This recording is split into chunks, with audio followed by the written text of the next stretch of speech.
Hello, my name is Dr. Ejiro Isiorho. I'm a podiatrist that serves in the Portland metropolitan area.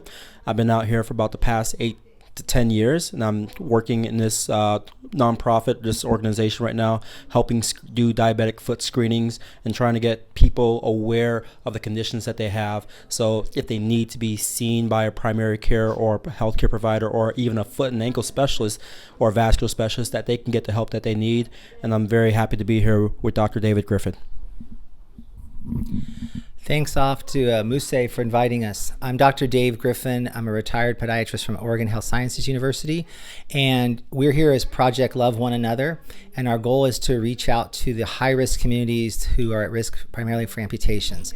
So if you're listening and watching, you need to be aware that you could get your legs cut off if you don't get in and see someone to check your feet if you have diabetes. It's a real problem that occurs more in black people than white people. In fact, 4 times as more likely to get your leg cut off if you're a black person than a white person in America. So don't wait, get checked out. Thank you. This is Mose Lol, President of Somali American Council of Oregon.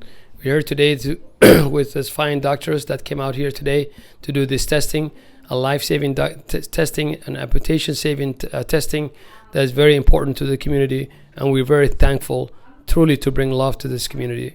Thank you very much. We are very indebted, and we feel we're humbled by your presence and supporting our community. And we have more work today, and this scary number statistics, we need to reverse that, and we can do it together. Thank you very much. Hi everyone, I'm Lolis Rocha. I'm a registered nurse and a certified diabetes care and education specialist. I work at Oregon Health and Sciences University, and I am pleased to be here with the Somali community, helping spread the word about the importance of diabetes care and education. And today we are checking blood sugar on the people that are coming here from the community, as well as blood pressures. And we have our podiatrist who is checking or providing food care and providing, again, the community with resources to prevent amputations, which are very prevalent in our communities. Thank you again for the opportunity to be here, and thank you for all the work that you do in the community.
Thank you for listening. Please make sure to share, like, and subscribe to Runta News channel on YouTube, Facebook, and Twitter.